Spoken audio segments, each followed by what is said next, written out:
Well, hello, everyone, and welcome back to our monthly market update.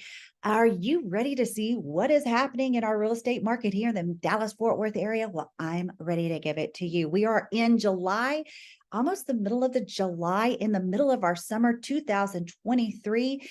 And wow, it's been an interesting roller coaster. If you have been tuning in month to month with me, you know it's been like, from May, really from the beginning of the year, it's been like this little hill. And then we did like a little loop-de-loop, and now we're coming down and then we're coming back up.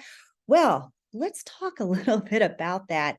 And because I always say, and I just love doing these videos with everyone every month, because I feel like knowledge is going to be the thing that sets you apart from making the right decisions when it comes to perhaps one of your biggest investments. And I love doing this every month because it keeps me abreast of what's happening, not just on a monthly basis, but on a daily basis, so that I can help you make the right decisions. So if you've ever got any questions, feel free to reach out to me, because I know I kind of hit through this pretty quickly. The average attention span is probably about 7 seconds, so I probably lost you many, many minutes ago. Anyway, let's just jump right on in and let's talk about the median home prices, the sales prices. And today we are hovering around $416,000 on our median sales prices of homes here in the Alliance corridor of the Metroplex. So believe it or not, we're about, as we closed out June, we are about $1,000 less on our sales price than where we were in May. So not a significant difference, nothing to be too concerned about. But what I do find interesting is that we saw that market kind of like slowly incline, like the turtle that crosses the street, and then it just kind of like stagnated and is sitting in the middle of the road right now. And there's a lot of factors that are leading to that, and we're going to dive into understanding a little bit about what's happening behind the scenes. But as you can see from January, we're actually well above from January, that's January last year, 374,000. But we can see that we are still above the par from where we were. Nonetheless, we cannot ignore the elephant in the room right here, where we were year over year at 440, the peak of the market back last July of last year. Well, we'll have to see what happens here in July. But nonetheless, we can't ignore the elephant in the room. We are a little bit behind the par from where we were last year.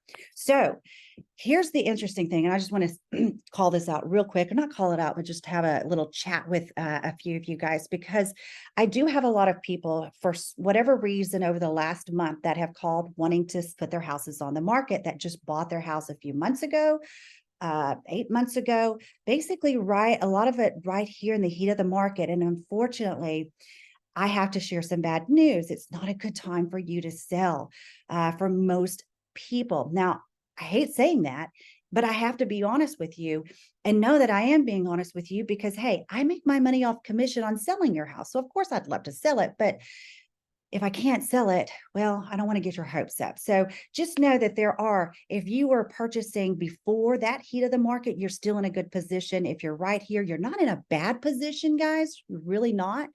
You just got to wait it out a little bit longer. So, but then again, talk about capital gains with your CPA if you sell before 2 years. That's another thing to take into consideration. All right, so let's talk about what's happening behind the scenes that influences that median sales price. Well, where we're going to look at is new listings, our active listings, and hey, how many homes are actually selling. So you're going to see our new listings are all here in the blue, our active listings are in the green, and then the homes that are selling are here in the red. So when we started out in January of 2022, you can see that pretty much, man, we were like neck to neck, and the home sales were like really pretty close to what was being listed and what was the active listings. And then when the interest rates went up in June of last year, what happened to our inventory? Look at these green lines. Shoo, shoo, shoo. We just like skyrocketed up compared to what was coming on the market and what was actually selling. That drove our month supply of inventory amazingly a little bit higher than what we are. And then as we started to pick up at the beginning of the year, we saw those ratios tighten a bit, which led to some price increasing. And we're going to look at that here in a bit too. But where we're at today, and you probably have heard, if you've kind of been thinking about putting your house on the market, or maybe your house is on the market, You might have even been hearing me say, hey guys, our days on market have started to increase.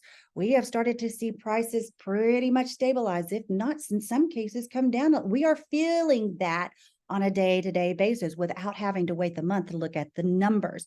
We were in the fields feeling that.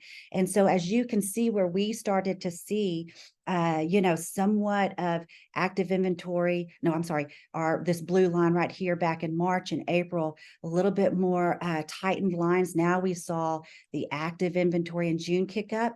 The new listings kick up along, creating more active inventory, but our number of sales, look at that red since the beginning of the year. I mean, it went up a little bit, kind of took down a little bit in April, but it's pretty much been consistent for the last 4 months.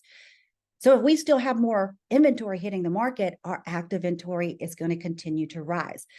Why is that? Well, mainly because of our interest rates. And what we're seeing is that less sellers are wanting to even put their houses on the market, and less buyers are wanting to buy because of the interest rate. So it is just something that we're having to deal with in the state of the economy, the state of the world today as it relates to real estate. So what has that done with our inventory? Well, it's kind of been, interesting enough, has stayed pretty flat. This is our inventory line. We're at 1 month here.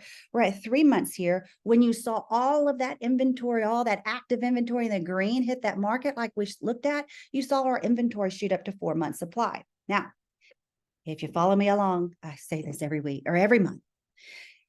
4 month supply is still considered a seller's market. We are currently at 2 month supply. We're still considered a good seller's market. We're just not where we were last year when we were about 2 weeks supply of inventory. But what has been interesting is we've just seen that kind of plateau. That month supply of inventory has been plateaued since pretty much the beginning of the year, except for January. We've seen that plateaued at around 2 months supply of inventory. So still a good, strong, still a good, healthy market. But how has this increase? As you can see, an increase in our active inventory, we could start pushing up on our month supply of inventory, because what we've also seen, guys, here's our average days on market. We saw those blossom through that peak right there, right? Remember, we just saw it starting to peak, started to see it come back down. But as of the last month, we saw those days on market again begin to increase. They were at about 50 days on market. Now we're at about 60 days on market is our average days on market. So the big takeaway here for you guys, if you're a seller, be patient, be kind to your realtor.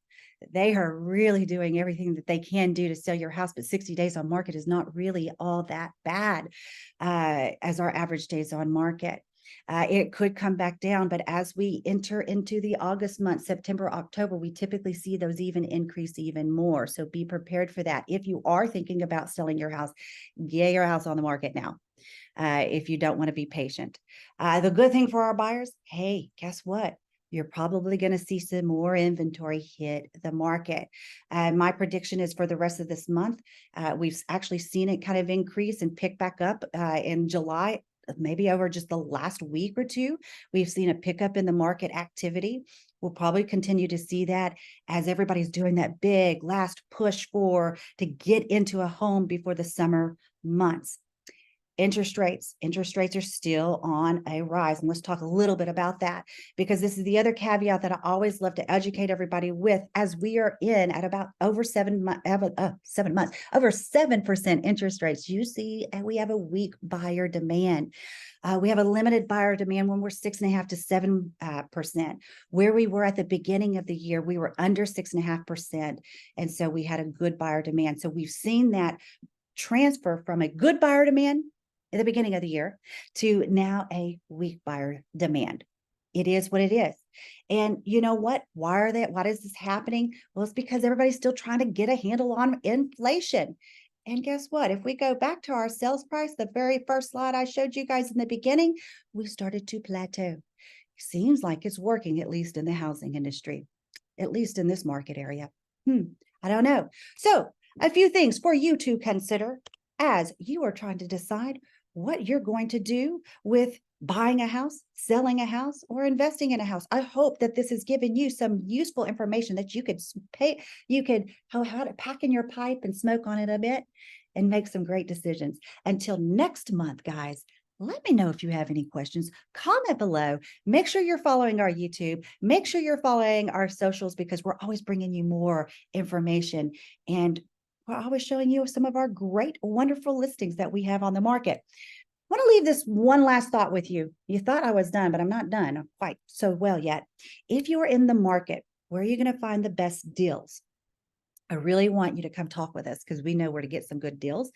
And believe it or not, new construction really has some really great deals out there, especially as it comes to interest rates. For those of you that are trying to get a lower interest rate, man, we're seeing some really good deals. And we've got a lot of different communities that we would love to show you that we have partnerships with that we believe do a really great job. So hit us up on the bat line, as I always say. And until next month, try to stay cool.